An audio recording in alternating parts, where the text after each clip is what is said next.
যখন মারামারি লেগে গেল, ছোট ভাই নিচে পড়বে এটাই তো স্বাভাবিক। বড় ভাই উপরে পড়ে গেল। বড় ভাই যখন উপরে, ছোট ভাই কানে কানে বলল, ভাই গো, একই মায়ের গর্ভে ছিলাম, দুই ভাই একই মায়ের দুগ্ধ পান করেছি, একই সাথে বড় হয়েছি, একই সাথে খেলেছি, বেরিয়েছি রে ভাই। ভাই তুই যুদ্ধে যাবি বদরের প্রান্তরে, আর আমি যাইতে পারবো না রে ভাই, তুই একটু সোজা হয়ে যা, আমারে নিচেই ফেলাস না রে ভাই, সোজা হয়ে থাক, দেখা যাক আল্লাহ রাসূল কি করে, তোরে পাঠায় না আমারে পাঠায়। ভাইরে তুই আমারে দাঁড়িয়ে যুদ্ধের ময়দানে যাস না রে ভাই, আমারে দাঁড়িয়ে যুদ্ধের ময়দানে যাস না। ওগো আমার ভাইরা, মাঝ এবং মুআদ দুইজন এই মারামারি করে যখন কারাকানি করছে, আল্লাহ রাসূল বুঝে ফেললেন তাদের মনের আকুতি। আহারে, এত আকুতি যুদ্ধে যাওয়ার জন্য। আমার মা বোনেরাও আছে, অনেকের সন্তানকে মসজিদেও পাঠাতে চায় না, মাদ্রাসায় পাঠাতে চায় না, অথচ আল্লাহর নবীর সাহাবীরা ছিলেন এমন। একজন মহিলা আসলেন আল্লাহর নবীর কাছে একটা শিশু বাচ্চা নিয়ে, এসে বললেন, ওগো নবী, আমি আপনার সাথে বাচ্চাটাকে যুদ্ধের ময়দানে দিতে চাই, যেন ইসলাম কায়েমের জন্য ভূমিকা রাখতে পারে। আল্লাহ রাসূল বললেন, এই ছোট বাচ্চা সন্তান যদি যুদ্ধের ময়দানে নিয়ে যায়, তাইলে আমাদের তো প্যারাটাই বাড়বে, আমাদের কষ্টটাই বাড়বে, কারণ সে যুদ্ধ করতে পারে না, সে তরবারি ঢাল ধরতে পারে না, বরং তার রক্ষা করার জন্য আমার আরো সৈন্য দিতে হবে। ওই মহিলার আবেগটা ছিল এত, ওগো নবী গো, জানি না আমার সন্তান কবে বড় হবে আর কবে যুদ্ধে যাবে, আমি চাই শহীদের মা হতে আমার সন্তানকে যুদ্ধের ময়দানে নিয়ে যাবেন। আমি জানি আমার সন্তান তরবারি ধরতে পারে না, আমার সন্তান ঢাল ধরতে পারে না, কিন্তু আমার সন্তান যখন আপনার দিকে কোনো তীর যদি ছুটে আসে, ওই তীরটা ঠেকানোর জন্য যদি আপনি ঢাল হিসেবে আমার সন্তানকে ব্যবহার করেন, তবে আমি নিজেকে ধন্য মনে করব। বলেন আল্লাহু আকবার। এই ছিল সাহাবীদের চিন্তা চেতনা। এখনকার সময় ফিলিস্তিনের কথা যদি বলি, ফিলিস্তিনের মা বোনেরা সন্তানের হাতে সুতা বেঁধে দেয়, ছুরি পরিয়ে দেয়, একটা চিহ্ন দিয়ে দেয়, না জানি কখন ইসরায়েলের ওরা বোমা মারে, ওই ইহুদিরা, ওই ইসরায়েলের শকুনেরা কখন বোমা ফেলে। আমার সন্তান মাঠে খেলতে গেল, এই সময় যদি বোমা পড়ে, ওখানে সন্তানকে একজনের সন্তান থাকে নাকি? মাঠে স্কুলের মাঠ অথবা স্কুলে বোমা ফেলছে, হাসপাতালে বোমা ফেলছে, জানেন কিনা? যারা সংবাদ দেখেন তারা জানেন, প্রতিদিন 100, 200, 300 করে মানুষ মারছে। আর ওই ফিলিস্তিনের মা বোনেরা নিজেদের সন্তানদের হাতে কোনো না কোনো চিহ্ন এঁকে দেয়, কোনো না কোনো রশি কিংবা কোনো না কোনো সুতা, কোনো না কোনো গার্ডার কিংবা কোনো না কোনো একটা চুরি পরিয়ে দেয়, অথবা পায়ের সাথে লাগিয়ে দেয়, আমার সন্তান এই চিহ্নটা করে দিলাম, যদি স্কুলে বোমা ফেলে আর যদি তুমি শহীদ হয়ে যাও, বোমার আঘাতে যদি তোমার চেহারাটা না চেনা যায়, তোমার হাতের চুরি দেখে আমি আমার সন্তান হিসাবে তোমাকে চিনে নিতে পারবো।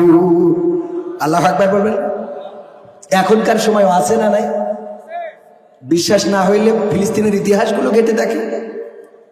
ফিলিস্তিনের দুইটা ভাই, আমি যত জায়গায় বলেছি, অনেকের চোখের সামনে পড়ে থাকতে পারে, আমি তো আমার দুইটা সন্তানকে দেখি, তারা কিভাবে চলে, ঘুরে ফেরে বেড়ায়, একই সাথে দুই ভাই।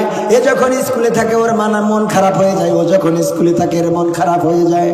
এমন আপন দুই ভাই একই সাথে আহত হয়ে হাসপাতালে, 2 বেডে 2 জন ঘুমানো, 2 বেডে 2 জন, এর মধ্যে একজন ভাই মারা গেছে। আপনাদের চোখের সামনে এমন ভিডিও পড়ে থাকতে পারে, ভাই যখন একজন মারা গেছে, বিদায় দিয়ে যখন নিয়ে যাবে, ছোট ভাইয়ের কাছে নিয়ে এসেছে, তোমার ভাই মারা গেছে, বিদায় দিয়ে দাও। অসুস্থ শুয়ে বেডের উপর থেকে ভাইকে বলে, ভাই রে, তোর সাথে আর কোনোদিন খেলা হবে না, তোর সাথে আর কোনোদিন চলা হবে না, তোর সাথে আর কোনোদিন সাইকেলে ওঠা হবে না রে ভাই, তুই আমার জন্য আর কোনোদিন কোনো খাবার কিনে আনবি না। আজকে কামেরা তোরে শহীদ করে দিল ভাই, ভাই বড় ধন, কলিজার বাঁধন, যদিও পর হয় তা নারীর কারো। ওগো আমার ভাইরা, এমন সময় এখনো পার করছে। আল্লাহর নবী মাঝ এবং মাঝের কানাকানি যখন শুনে ফেললেন, আল্লাহর নবী বুঝতে পারলেন ওদের আবেগটা অনেক বেশি। বলল, ঠিক আছে, তোমাদের দুইজনকে আমি যুদ্ধের অনুমতি দিলাম। দুইজন যুদ্ধের ময়দানে গেল। যাওয়ার পরে ওদের টার্গেট কোনো কিছু না, ছোট মানুষ। বলল, আমাদের টার্গেট একটাই, আল্লাহর নবীকে মক্কায় সবচেয়ে বেশি কষ্ট দিয়েছে আবু জাহেল। সেই আবু জাহেল কোনটা যদি একটু দেখিয়ে দিতে, ওগো মদিনাবাসীরা, ওগো নবীর সাহাবীরা, একটু বলে দাও আবু জাহেল কোনটা, আমরা তো চিনি না, আমরা তাকে আক্রমণ করতে চাই। মানুষেরা দেখিয়ে দিল ওই যে বড় ঘোড়া, ওই বড় ঘোড়ার পিঠের উপরে যে ব্যক্তিটি বসা, ওই ব্যক্তিটি হলো আবু জাহেল। ছোট দুই ভাই পরামর্শ করলো, ভাই অত বড় ঘোড়া তো আমরা আমাদের তরবারি চালাইলেও আমরা ঠিক পাবো না, আমরা উচ্চতায় সমান হতে পারবো না, সুতরাং কি করা যায়? দুই ভাই পরামর্শ করলো, ভাই ছোট ভাইকে দায়িত্ব দিল, তুমি যে ঘোড়ার পায়ের নিচে আঘাত করবা, ঘোড়ার পা কেটে দিবা, আর ঘোড়ার পা কেটে দিলে ঘোড়া যেই পড়ে যাবে অমনি আমি আক্রমণ করে বলবো। ওগো আমার ভাইয়েরা, ওগো আমার পর্দার অন্তরালের মায়েরা, শুধু তাই নয়, এই দুজন ভাই লোকচক্ষুর আড়াল দিয়ে ঘোড়ার বিভিন্ন ঘোড়ার নিচ দিয়ে পেটের নিচ দিয়ে গুড়ি দিতে দিতে দিতে দিতে আবু জাহেলের ঘোড়ার কাছে পৌঁছে গেল এবং ছোট ভাই ঘোড়ার পা কেটে দিল। তারপরে যখন আবু জাহেল পড়ে গেল, তখন তার তরবারির আঘাত দিয়ে, ওদের তরবারির আঘাত দিয়ে আবু জাহেলকে পৃথিবী থেকে খতম করে দিল। ভাইরা আমার, এত কথা কেন বললাম? আবু তালিবের কথা বলতে যে এত কথা আসলো, যে আবু জাহেল এত কষ্ট দিয়েছে আল্লাহর রাসূলকে, আল্লাহর নবীর চাচা আবু তালিব আল্লাহর রাসূলকে ছেড়ে দেয় না, আল্লাহর রাসূলকে ফেলে দেয় না, বরং আবু তালিব বলল, গো মুহাম্মদ, এই যদি তোমার সিদ্ধান্ত হয়, আমি তোমাকে বলে দিলাম, এই মক্কার সবাই যদি তোমার বিরুদ্ধে চলে যায়, আমি আবু তালিব তোমার সাথে যতদিন জীবন আছে ততদিন আমি তোমার সাথে থাকবো। বলেন সুবহানাল্লাহ। চাচা আবু তালিব যখন ইন্তেকাল করবেন, মারা যাচ্ছেন, বিছানায় শোয়া, আর কিছুক্ষণের মধ্যে চলে যাবেন, পৃথিবী ছেড়ে বিদায় নিবেন। মুহাম্মদ সাল্লাল্লাহু আলাইহি ওয়াসাল্লাম যে বললেন, চাচা গো, সারাটা জীবন কালেমা পড়েন নাই, ইসলাম কবুল করেন নাই গো চাচা, এই মৃত্যুকালে যদি কালেমাটা পড়ে কবরে যেতেন গো, পরকালে আমি শাফায়াতের ব্যবস্থা করে দিতাম, আমি শাফায়াতকারী হয়ে যেতাম, আমি পরিচয় দিতে পারতাম, ওগো আল্লাহ, আমার উম্মত তুমি ক্ষমা করে দাও। চাচা যদি কালেমাটা পড়ো, ওই সময় আবু লাহাব, উতবা, সায়েবা, মুগিরা তারা এসে, আবু জাহেলরা এসে চারিপাশে বসে বলছে, ওগো আবু তালিব, এতদিন যেই বাপদাদার দল করে গেলে, যেই বাপদাদার ধর্ম মেনে চললি, এখন বৃদ্ধকালে কেন তুমি সেই ধর্মটা ত্যাগ করবা গো আবু তালিব? এই জন্য আবু তালিব ইসলাম কবুল করে নাই। নবী মুহাম্মদকে সান্ত্বনা দেওয়ার জন্য একটু মুখ বিড় করেছিল, মানে এমনি ঠোঁট নাড়াইছিল। কি করেছিল? আর এই ঠোঁট নাড়ানোর মধ্যে, এই আপনি কথা কাছেন কেন? কথা কাছেন কেন? কেন কথা বলার জন্য না কেন? হ্যাঁ ভাইয়ারা আমার, আল্লাহর নবী এই চাচাকে বললেন কালেমা পড়ো, কালেমা পড়লো না, শুধু ঠোঁট নাড়ালো।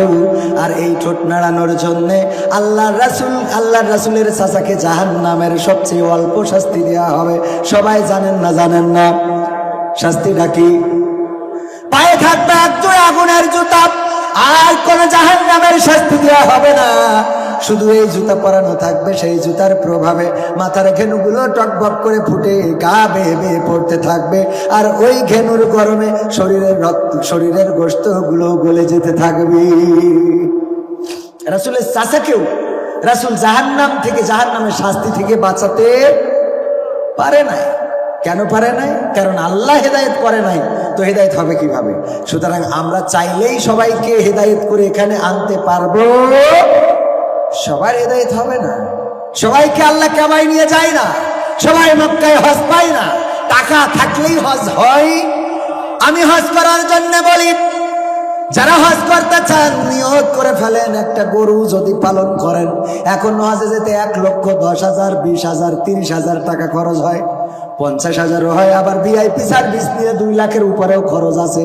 কিন্তু নরমালি 1,10,000, 20,000, 30,000 এর মধ্যে থাকে, 1,10,000, 20,000, 30, এগুলো নর্মাল প্যাকেজ, যাতে আপনি যে সুন্দরভাবে হজ সম্পাদন করে মক্কা মদিনা সব সফর করে ঘুরে আসতে পারবেন। আর আপনার গোয়াল ঘরে যদি একটা গরু থাকে, বলেন যদি গরুটা বিদেশি হয় অথবা সাইজ যুক্ত হয়, তাহলে একটা গরুর দাম কত হয়? 2 লাখ টাকা। আমার মুন্সি ভাই আমাদের গ্রামের সাবেক ইমাম, নবগ্রাম জামে মসজিদের ইমাম বললেন 2 লাখ টাকা হয়। আমার মুন্সি ভাই সামনের পরে বলবো না, ট্রাক্টর কিনেছে 14 লাখ টাকা দিয়ে, কিন্তু হজে জাতি এখনো পাইল না। মানে একটু ওই টাকা গুছাচ্ছে, এবার যাবে ইনশাল্লাহ। এবার না গেলে ছাড়বার না, তো ডাইরেক্ট সাথে করে নিয়ে যাবো, হাত পা বাইন্দে নিয়ে। কারণ ইনকাম হচ্ছে খুব ভালো। আল্লাহ সবাইকে মক্কা মদিনা যাওয়ার তৌফিক দান করুন, বলেন আমিন। ওখানে যাওয়ার দরকার আছে না নাই? আজকে নিয়ত করেন, করে 30,000 টাকা 20,000 টাকা দিয়ে একটা গরু কিনে গোয়াল ঘরে রাখেন, ওইটারে হজের জন্য মনে করেন যে এটা হজের জন্য, উমরার জন্য রেখে দিন। বড় হজ তো করা অনেকের জন্য কষ্টকর হবে, 8 লাখ 10 লাখ টাকা খরচ। তো ওইটা যদি করতে নাও পারেন, অন্তত উমরা হজ করা যায় না, যায় না? আর হজ করার বয়সটা হলো যখন যৌবন কাল। দাদা যাইয়ে টের পেয়েছে, বুড়ো বয়সে ওখানে যাইয়ে ও দৌড়াদৌড়ি করে তাপ করতে যাই, খালি মনে হয় কখন শেষ হয়, নাকি দাদা? হ্যাঁ, মনে হয় আর কত দূর, আর হেঁটে পাচ্ছি না, তো আর কত দূর। তো এই জন্য যাওয়ার বয়স হইলো যৌবন কাল। আর আল্লাহর গিলাপ ধরি, কাবার গিলাপ ধরি আল্লাহর কাছে বলেছিলাম, আল্লাহ তোমার কাবায় যখন এনেছো, ওগো আল্লাহ তুমি আমাকে প্রতিটা বছরে একটু আসার সৌভাগ্য করে দিও। আল্লাহ রাব্বুল আলামিন রহম করেছেন, কাবার গিলাফ ধরে দোয়া করেছি, কবুল করার মালিক কে? আল্লাহ কবুল করে না, করে না। ডাকার মতো যদি ডাকতে পারেন, আল্লাহর কাছে যদি চাওয়ার মতো চাইতে পারে, আল্লাহ রাব্বুল আলামিন দিবে গো। আর যদি চাওয়ার মতো চাইতে না পারে, তাইলে আল্লাহ দিবে। আমরা কি চাওয়ার মতো চাই নাকি? যেটা পাইতে চাই, দেখেন আমার ছেলের অথবা আপনার ছেলের, আপনাদের সন্তানের রেজাল্টটা ভালো করা লাগবে। এই কারণে সকালবেলা, শীতের সকাল ঘুম থেকে উঠাই শিগগিরই ব্যাগ গুছাই দেন, যাই স্কুলে, যাই স্কুলের ক্লাস শুরু হয়ে যাবে। স্কুলে আসলে এরপর আবার প্রাইভেট মাস্টার আছে না নাই? আবার সন্ধ্যাবেলায় বই নিয়ে বই পড়া শুরু করে দে রে। এত চেষ্টা করে করে রেজাল্টটা ভালো করতে চান, এই চেষ্টা করার পরে রেজাল্ট ভালো হয় না, হয় না? চেষ্টা করলে রেজাল্ট ভালো হয় না, হয় না? আর যে চেষ্টা করে নাই তার কি রেজাল্ট ভালো হয়? আপনার সন্তানকে যদি 5 পাস করানোর জন্য, ম্যাট্রিক পাস করানোর জন্য, আইএ পাস করানোর জন্য, বিএ পাস করানোর জন্য, মেডিকেলে চান্স নেওয়ানোর জন্য যদি এত কষ্ট করতে পারেন, তাইলে আপনি কেন উমরায় যাওয়ার জন্য একটু চেষ্টা করবেন না? একটু কেন পাগল হবেন না? একটু কেন দেওয়ানা হবেন না? ওগো আমার ভাইরা, শুধুমাত্র একটা গরু যদি কিনে রাখেন, ওই গরুটা 30,000 টাকা 40,000 টাকায় কিনবেন, প্রতিদিন যাবেন, ঘাস কাটবেন, খোল কিনবেন, ভুসি খাওয়াবেন, দেখবেন 1 বছরের মধ্যে যে টাকা হবে, ওই টাকায় উমরা করে আরো 2 টাকা বেঁচে থাকবে। ঠিক না বেঠিক? থাকবে না, থাকবে না? আমার দাদাও কিন্তু গরু বেঁচে গেছে, আলহামদুলিল্লাহ। তো আমি মাহফিল শুরু করি নাকি, মানে যত জায়গায় ওয়াজ করি, আমি তো মানে গ্রাম বা এলাকায় ওয়াজ করার সুযোগ হয় না, সৌভাগ্য হয় না, দূরেই ওয়াজ করি বেশি। আর এই দিনটা রেখেছিলাম আমাদের গ্রামের মাহফিলের জন্য, তা না হলে এই বছর যে চাহিদা, তাতে করে গতকালকে 4টি প্রোগ্রাম করতে হয়েছে। মানে এত চাহিদা, প্রোগ্রাম খালি হুজুর করি পারলে হয়। আমি তো আবার ওই অত বড় হুজুর না, তারপরেও এত দাওয়াত পাই, তাহলে বড় হুজুরদের কি অবস্থা এবার বুঝে থাকেন। তো এই জন্যই আমাদের বড় হুজুর পিরোজপুর থেকে আসতেছে, একেবারে কম দূর, তাও ওখান থেকে আসতেছে, এত দূর থেকে আসতে হচ্ছে, কারণ চাহিদার তো শেষ নেই, এদিক ওদিক ওদিক ওদিক সব করতে হচ্ছে। তো সব মিলাই সুযোগ পাইনি আজকে, যেহেতু নিজের গ্রামের মাহফিল দায়িত্ব নিয়েছি, কিছু কথা আপনাদের কষ্ট লাগলেও বলা ছাড়া উপায় নেই। হ্যাঁ, কষ্ট লাগছে কার কার? একটু হাতে করেন তো। কষ্ট লাগছে, আমার নানার কষ্ট লাগছে। আবার আল্লাহ রাসূল বলেছেন, যত মসজিদ বেশি হবে, কিয়ামত তত সন্নিকটে আসবে। সুতরাং মসজিদ বেশি হও, খুব বেশি ভালো না, আবার কম হওয়ারও দরকার নেই। তো এটা ওখানে খারাপ দিক দেখি না, খুব ভালো দিকও দেখি না, হয়েছে আলহামদুলিল্লাহ। তো এই মসজিদ 2 গ্রাম আমরা যদিও একসাথে থাকতে পারিনি, মাঠুয়াপাড়াও আমাদের প্রাণের গ্রাম, মাঠুয়াপাড়ার উপর দিয়ে আমরা না গেলে তো ছুটিপুটি যাওয়াই হয় না। তো মাঠুয়াপাড়াদেরও আমাদের সাথে নিয়ে আগামী বছর 3 গ্রাম যৌথভাবে নবগ্রামে, এই মাঠে না, একেবারে আপনার পশ্চিম মাঠে ধান কাটার পরে রাস্তাও আলহামদুলিল্লাহ ইনশাল্লাহ হয়ে যাবে এর মধ্যে।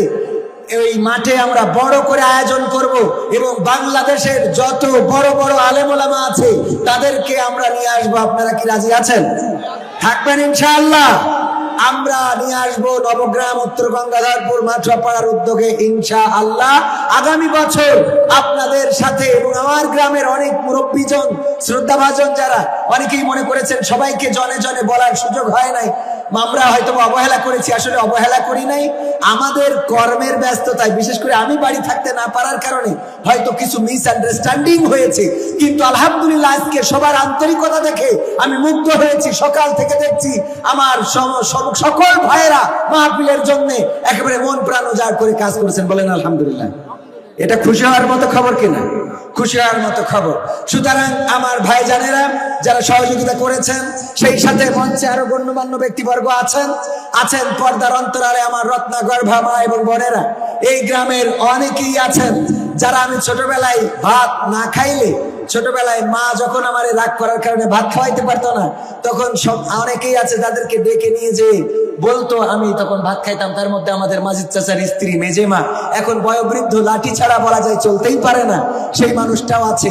এই জাতীয় অনেকেই আছেন। মেম্বার বাড়ির হাড়ির ভাত অনেক খেয়েছি, এই বাড়িতে অনেক থেকেছি, ঘুরেছি। আমরা এই গ্রামের মানুষ যেহেতু, এই জন্য অনেকেই রয়েছেন যারা আমার খুব রত্নাগর্ভা, যারা আমার শ্রদ্ধা, আমার শিক্ষক চেয়ারে বসা বা পাশে, যিনারা আমাকে অ আ ক খ এ বি সি ডি এইগুলো শিখিয়েছেন, সেই শিক্ষক আমার সামনে বসে আছেন, জনাব এরশাদ মাস্টার সাহেব। আমি কৃতজ্ঞ ওনার কাছে। ওনারা এক কলম দুই কলম যা পিটাইয়া পাটাইয়া শিখাইছিলেন, সেই এক কলম দুই কলম নিয়ে আজকে শুধু বাংলাদেশ না, গোটা বিশ্বের মধ্যে অলরেডি 6টা দেশে প্রোগ্রাম করা শেষ। আরো যে দেশের ইনভাইট গুলো আছে সব মিলাইলে মোটামুটি গোটা 50 দেশ হয়তো সফর করা লাগবে, আল্লাহ যদি আবুল হায়াতে বাঁচায় রাখে। তো এই তৌফিক দিয়েছে আমার স্যার ওখানে বসা চেয়ারে, অসুস্থ মানুষ, আপনারা দেখে নিতে পারেন। আমার শ্রদ্ধাভাজন শিক্ষক, ওনারাই পিটাইছে। আর স্যারের খালি আমাদের বলছে, এই বান্দর এই করিস কেন? স্যারের খুব এই বান্দর বলতো আমাদের। তো বান্দর থেকে আস্তে আস্তে করে মানুষ হয়েছি। মানুষ হয়ে জন্ম নেয় না, জন্ম নেয় মানুষ হয়ে জন্ম নেয় না।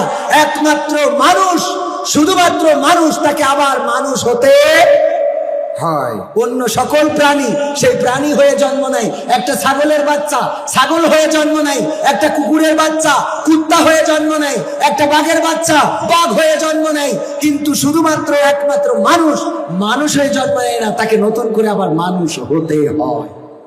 নতুন করে আবার কি হতে হয়? মাইন্ড করতে পারেন, বুঝাই দিই। যদি আপনার বাড়িতে একটা ছাগলের বাচ্চা হয়, বলেন দেখি এই ছাগলের বাচ্চা হওয়ার পরে ওই ছাগলটার বাচ্চাকে কি চিনানো লেগেছে? এই তোমার মাকে দেখে চিনে নাও, তোমার মার এখানে এই ঠ্যাঙের উপরে 2টা দুধ আছে, এখানে খাবা। কথা কয় না? চিনানো লেগেছে? আচ্ছা, ছাগলের বাচ্চা, তার তো চোখ থাকে, যখনই বাচ্চা হয় তখনই তো চোখ থেকে যায়, এই জন্য সে না হয় দেখতে পায়। একটা কুত্তার বাচ্চা বা বিড়ালের বাচ্চা, এদের তো চোখ ফোটে। খরগোশের বাচ্চা চোখ ফোটে না, কিছুদিন পরে তারপরে চোখ ফোটে। এই কিছুদিন কোন আমার গ্রামে যদি ওই কোনো খেজুর রস যেখানে জ্বালায়, ওইটা যে এক কুত্তা মনে করেন 4-5টা বাচ্চা প্রসব করেছে, এইবার ওই বাড়িওয়ালা যে বলতেছে বাচ্চা রেখে নাই, তোকে মা এসে দুধ খা বলেছে কোনোদিন? তো এখনো চোখ ফোটে নাই। ওই কুত্তার বাচ্চা নিজের মায়ের দুগ্ধ করেন, নিজের মায়ের বিষ্ঠা করেন, নিজের মায়ের পায়খানাটা কোনোদিন নিজের মায়ের পায়খানা খায় নাই, কোনোদিন নিজের মায়ের পায়খানা মুখেও তোলে নাই। ওই কুত্তার বাচ্চার চোখ না থাকলেও মায়ের দুগ্ধ কনে দেখার ব্যবস্থা হয়ে গেছে। তার মানে এই কুত্তা অটোমেটিক কুকুর হয়ে জন্ম নিয়েছে না? নাই। তার জন্য যেই খাবারগুলো নির্দিষ্ট করা, সেই খাবার খায়, এর বাইরে কোনো খাবার খায় না। যেমন ধরেন শিয়ালের কথা যদি বলি, শিয়াল জন্মগত ভাবেই মানুষের আড়ালে থাকে, কারণ ওদের আল্লাহ জন্মগত ভাবে মুরগি চূড়া বানাইছে, এই জন্য ওরা গ্রামে ঢুকতে পারে। কত করে গ্রামে ঢোকে? কোন শিয়াল জন্মগত ভাবে ও জন্ম নিয়ে মার কাছে তো জিজ্ঞেস করতে হতো যে, মা আমাকে সারাদিন এই বাগানের মধ্যে থাকতে হয় কেন, আর রাত্রি ছাড়া আমরা বেরোতে পারিনি কেন? এই কথা ওরা, আমি তো কোনো অপরাধ করিনি, আমি তো বাচ্চা শিশু, আমি তো নিষ্পাপ, তো আমি বেরোলেও কি মারবে? আসলে শিয়ালের বাচ্চা বেরোলেও কি আপনারা ছেড়ে দেবেন? তার মানে ওরা মুরগি চোর বানাই আল্লাহ পাঠাইছে, ও মুরগি চুরি করে খাবে। ও ছোটবেলায়ও বোঝে যে আমি বেরোলি কুপান আছে না নাই, ছোটবেলায় বেরোইলে ওর কুপান আছে, এইটা চিন্তা করি ছোট শিয়ালও বাইরে আসে না, এইটা বুঝাইতেন কে? কিন্তু একটা বাচ্চা মানুষ জন্মগ্রহণ করলো, মা তারে শুয়ে রেখে উঠোন ঝাড়ু দিচ্ছে, এরপরে ও পায়খানা করেছে, করার পরে ওই পায়খানা কায়দা করে মেখে নিয়ে তারপরে সুশীল অজনের মতো করে খেয়েছে না খায় নাই? কথা কয় না? খেয়েছে। আমার মানুষেরা শুধু পেশাব পায়খানা নয়, যদি কোনো জায়গায় কোনো আগুন থেকেছে, ডাল বেড়ে রেখে দিয়েছে মা, ডালির পাত্রটা সামনে অথবা দূরেই ছিল, সন্তান হামাগুড়ি দিয়া শিখেছে, একটু করে হাঁটতে পারে, ও যখন ডালির পাত্রে ভাব উঠতেছে, ওই বাচ্চা চিন্তা করছে সে হাত দিয়া যাবে না, চিন্তা করে নাকি? না, চিন্তা করে না, বরং এসে পরে অমনি কয়ার মধ্যে ঝপাট করে হাত দিয়ে ও মা দিছি মা বাসা। ঠিক না বে ঠিক? তার মানে এই মানুষটা মানুষ হয় নাই, এই মানুষটাকে আবার মা মানুষ বানাইছে। অথচ আপনার গ্রামে, আমার গ্রামে খাটাস আছে না নাই? খাটাস মুরগি ধরার জন্য আমার মুন্সি ভাই বাড়ি গেছে, যাওয়ার পরে দরজায় ইট দিয়া ভালো করে বাঁধা নেই, ওই ইটটা ঠাস করে টান দিয়েছে, দেওয়ার পরে যেই পড়ে গেছে অমনি খপাত করে একটা মুরগি ধরে নিয়েছে, ইট যেই পড়েছে মুন্সি ভাই খুব সজাগ মানুষ, টের পেয়েছে, পাওয়ার পরে উঠে পরে বলছে শিগগিরি ওঠ, আমাদের ভাবির ডেকে বলছে তোর মুরগি বলো তেসমারা খাইলো, শিগগিরি ওঠ।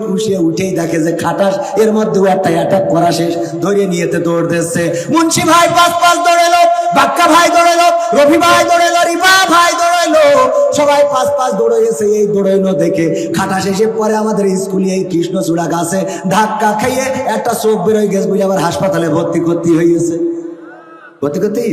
এই রাতের অন্ধকারে এত তারা করলো 5-7 জনে, তাও দৌড় দিল, কিন্তু কোনো গাছে ধাক্কা লাগলো না, কোনো বাড়ি পিলারের সাথে ধাক্কা খাইলো না, কোনো জায়গায় কোনো ধাক্কা লাগলো না, মুরগিটা নিয়ে চলে গেল।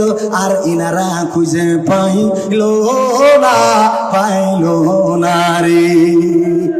ঠিক না বেঠে ভাই? কথা কি খারাপ লাগছে?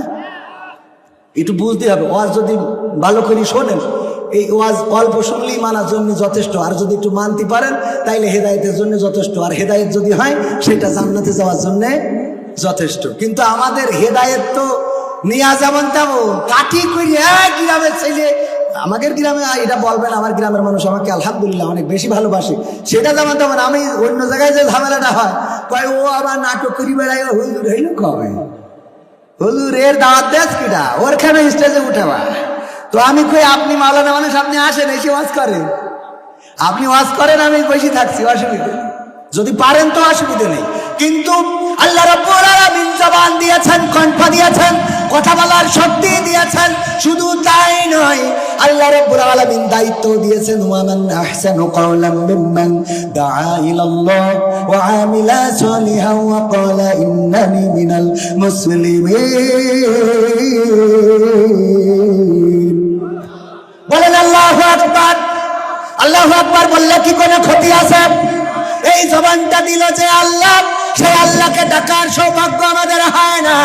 ওগো আমার ভাইরা, আমি কেন কথা বলি? কারণ আমার আল্লাহ বললেন তার কথার চেয়ে ভালো কথা আর কারো হতে পারে না, তার কথার চেয়ে উত্তম কথা আর কারো হতে পারে না, তার কথার চেয়ে শ্রেষ্ঠ কথা আর কারো হতে পারে না। যে নিজে ভালো কাজ করে, অপরকে ভালো কাজের জন্য আহ্বান করে, আর মুখে ঘোষণা করে দেয় আমি একজন মুসলমান। বলেন সুবহানাল্লাহ। তার মানে কাজ কয়টা? কাজ কয়টা? জোরে বলেন কয়টা? আরো জোরে কয়টা? আমার এলাকার মানুষেরা হয়তো আমার কথায় জবাব দিতে আপনাদের কষ্ট আছে যে তুমি এত কথা কও কেন, নাকি এরকম কিছু? আমি আজকে যেহেতু এখানে বসেছি আপনাদের সন্তান, সুতরাং এটা মনে করার দরকার নেই। আমরা সবাই নিজেরা বলেন কয়টা? আরো যারা বলেন কয়টা? 3টা। 1 নম্বর কাজ নিজে ভালো কাজ করা, আর 2 নম্বর কাজ হলো অপরকে ভালো কাজের জন্য আদেশ করা, আহ্বান করা, ডাকা, আর 3 নম্বর কাজ হলো নিজেকে মুসলমান বলে স্বীকৃতি দেয়া। আমরা কি মুসলমান? সবাই কি মুসলমান নাকি? কুসুত মোল্লা দিয়া মুসলমান। সঠিক মুসলমান পাওয়া বড় কষ্ট। যদি তাই সঠিক মুসলমান সবাই হয়ে যেত, তাইলে আল্লাহ ইমানদারদের ডেকে বলতেন, ইয়া আইয়ুহাল্লাযীনা আমানুত্তাকুল্লাহা হাক্কা তুকাতিহি ওয়া লা তামুতুন্না ইল্লা ওয়া আনতুম মুসলিমুন। আমার আল্লাহ বলতেন না যে ওগো ইমানদারেরা, তোমরা যারা ইমানের দাবিদার তারা কান খুলে শুনে নাও, তোমরা ভয় করো আল্লাহকে যেমন করে ভয় করা উচিত, আর ততক্ষণ পর্যন্ত মৃত্যুবরণ করো না যতক্ষণ পর্যন্ত না তোমরা পূর্ণ মুসলমান হতে পারো। তার মানে ইমানদারদের আবার মুসলমান হওয়ার দরকার আছে না নাই? দরকার আছে কিনা সেই ব্যাপারে কথা বলবো। কিন্তু আমি পবিত্র কোরআনের সূরা তাহার 55 নম্বর আয়াত 20 নম্বর সূরা তেলাওয়াত করেছি। আপনাদের মনে আছে কিনা যে আয়াতটা আমরা প্রায়ই তেলাওয়াত করে থাকি? মনে আছে তো? কি বলি? মিনহা খলাকনাকুম ওয়া ফিহা নুঈদুকুম ওয়া মিনহা নুখরিজুকুম তারাতান উখরা। এই আয়াতটার ব্যাপারে একটু আলোচনা করব। শুনতে রাজি আছেন কিনা? শুনতে রাজি আছেন? তো আমি শুরু করতে করতে আবার আর একদিকে তাল হারাই চলে গেছি। আজকে উপস্থিত আছেন রত্নাকর ভামা এবং বোনেরা, মাইকের আওয়াজ যারা শুনছেন, আমার কলিজার টুকরা যুবকেরা, সোনার ছেলেরা, সবাইকে আনুষ্ঠানিকভাবে আবারও সালাম জানাচ্ছি। আসসালামু আলাইকুম ওয়া রাহমাতুল্লাহি ওয়া বারাকাতুহু। আমরা আল্লাহর শুকরিয়া আদায় করি যে মহান রব দয়া করে মায়া করে আমাদেরকে মানুষ হিসাবে সৃষ্টি করেছেন। না চাইতেই আল্লাহ অনেক নিয়ামত আমাদের দিয়েছেন। হাত দিয়েছেন, পা দিয়েছেন, চোখ দিয়েছেন, কান দিয়েছেন, কথা বলার শক্তি দিয়েছেন। যে আল্লাহ না চাইতে এত কিছু দিল, সে আল্লাহর শুকরিয়া আদায় করার দরকার আছে না নেই? সবাই বলেন আলহামদুলিল্লাহ। আমরা শ্রেষ্ঠ জাতি শুধু মুসলমান হিসাবে নয়, আমাদের কাছে আল্লাহর দেওয়া শ্রেষ্ঠ গ্রন্থ পবিত্র কোরআনুল কারীম আছে না নাই? এই কোরআন আল্লাহ দিলেন, এত সুন্দর একটা কিতাব, যে কিতাব যদি কেউ একদিক থেকে পড়ে যায়, অপর দিক থেকে তার আমল নামায় সওয়াব লিখিত হতে থাকে। একটা অক্ষর পড়ে আর সওয়াব হয় কয়টা? কিন্তু এই কোরআনটা পড়ার মতো সময় আমাদের আছে নাকি? না, নাই। এত সময় আমাদের কোথায়? কোরআন পড়ি না, কোরআন শিখি না। আর কোরআন শেখার জন্য যদি বলা হয় টাকা খরচ করে শিখতে হবে, তাইলে তো আমাদের আর পাওয়া যায় না রে। যায়? এখন কোথায় পাওয়া যায়? এখন যুবকদের পাওয়া যায় গদখালিতে লাইলাতুল ভ্যালেন্টাইন্স ডে পালন করে। ঠিক না বেঠিক? গদখালিতে যুবক যুবতী আছে না নাই? তাকে নাকে দিনটা ওখানে আবার ছাতি মাতি টাঙায় রেখেছে। কি করেছে? আরে যুবকেরা যে ওখানে যুবক যুবতী ডান্স দিয়া শুরু করে, আর মোবাইলে চারিদিকে ভিডিও করে, আর মনে করে আমি মনে হয় কত সেরা, আমারে দেখলো কত খুশি। বাড়িতে এসে বলে, মা গদখালিতে নাচিছি আর মানুষ আমার ভিডিও নিয়েছে। মা বলে, ও আল্লাহ, তুই তো দেখছি শাহরুখ খান, কারিনা কাপুর হয়ে যাবি, আল্লাহ তোর অনেক বড় পরিমণি বানাই দি। বলে না? বলে না? কথা কয় না। আপনাদের মধ্যে একটা কাজ হচ্ছে, সেটা হলো ওই ভারতে গেলাম, তো ওখানে ওয়াজ করতেছি। এখন ওই সামনে হাজার হাজার শ্রোতা, যাই বলি কেউ কোনো জবাব দিচ্ছে না, কোনো কথা বলছে না। আমিন, ওয়ালাদুয়াল্লি, সুবহানাল্লাহ, আলহামদুলিল্লাহ, কোনো কথা নেই। তো আমি মনে করছি এরা কিরাম মানুষ, এত মানুষ ওয়াজ শুনছে কিন্তু কেউ কোনো সারা শব্দ দেয় না, ঘটনাটা কি? তো আমি ওই ওয়াজ শেষ করে আমাদের আব্দুল সালাম যুক্তিবাদী ভাই, তার কাছে ফোন দিলাম। গতবার আমার সাথে ওমরায় গেছিল, বা আমরা একসাথে গেছিলাম। তো ওরে বললাম, ও তখন ভারতে ছিল, বললাম, ভাই এই ভারতে ওয়াজ করে তো বেশি টেস্ট পাচ্ছি না। কাছে কে? তাই বলছে যে সামনে হাজার হাজার শ্রোতা থাকে, ওদের যাই বলি ওরা তো কেউ কোনো হাজার মানে কোনো জবাব দেয় না, কথা বলে না, আমিন বলে না, সুবহানাল্লাহ, আলহামদুলিল্লাহ কিছুই কয় না। কয় ওদের হিসেব হইলো বাংলাদেশ থেকে টাকা খরচ করে হুজুর নিয়ে আসি, তা আমরা কথা বলবো কেন? তো এখন যত জায়গায় যাই তারা টাকা খরচ করে নিয়ে যায়, কিন্তু আজকে আমি এখানে ওয়াজ করতেছি নিজে টাকা খরচ করি। সুতরাং আজ তো আপনারা একটু কথা বলবেন নাকি? আজকে আমি নিজে খরচ করে ওয়াজ করতেছি, আজ তো আর আপনারা টাকা খরচ করে ওয়াজ শুনতেছেন না। তো এই জন্য একটু আওয়াজ দেওয়া যাবে না? নারায়ে তাকবীর, নারায়ে তাকবীর। আল কোরআনের আলম, আল হাদিসের আলম, আমার নেতা তোমার নেতা। এরপরেও কিছু মানুষ কথা বলবে না, কারণ কিছু মানুষ অকৃতজ্ঞ থাকবে, আল্লাহ তাদের ব্যাপারেও বলেছে খতামাল্লাহু আলা কুলুবিহিম ওয়া আলা সামঈহিম ওয়া আলা আবসারিহিম গিশাওয়াত ওয়া লাহুম আযাবুন আযীম। আমার আল্লাহ বলছেন, ওগো নবী, ওদের বলেন আর না বলেন, ওদের যাই করেন না কেন, ওদের কাছে সব সমান, ওরা ঈমান আনবে না। ওদের কানের উপরে আর অন্তরের পরে আমি সিল মেরে দিছি, দড়াম করে একটা সিল লাগাই দিছি, আর চোখের উপরে পর্দা ফেলে দিছি। সুতরাং ওরা শুনবেও না, ওরা দেখবেও না, ওরা ভাববেও না। আর ওদের জন্য আছে কঠিন জাহান্নামের ভয়াবহ আযাব। কি বলতে হবে? নাউযুবিল্লাহ। কি বলতে হবে? নাউযুবিল্লাহ। ওই জাহান্নামের আযাব কি আমরা চাই? আমরা কি চাই? যদি সেই জাহান্নামের আযাব না চাই, তাহলে মাঝে মাঝে কি একটু কথা বলা যায় না? যাবেন ইনশাআল্লাহ? এখানে যারা বসেছেন, আমার কি হলো, একটা মাইক কি হয়েছে? আমার আল্লাহ বলছেন, ওয়াইযা কুরিয়াল কুরআনু ফাসতামিউ লাহু ওয়া আনসিতু লাআল্লাকুম তুরহামুন। আমার আল্লাহ বলছেন, যখন তোমাদের সামনে কোরআন পড়া হয়, কোরআন থেকে বলা হয়, তখন তোমরা তোমাদের হৃদয়ের কান দিয়ে, কান খুলে দিয়ে শোনো। তোমরা এই সময় একটু চুপ থাকো, হৃদয়ের কান দিয়ে শোনো, যাতে করে তোমাদের উপরে আল্লাহর রহমত বর্ষণ হতে পারে। বলেন সুবহানাল্লাহ।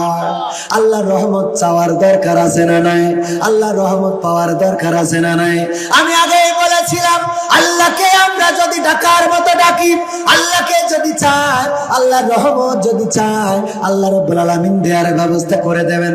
যেমন করে কাবার গিলাফ ছুঁয়ে বলেছিলাম, আল্লাহ গো, তুমি আমাকে কাবায় প্রতি বছর নিয়ে এসো।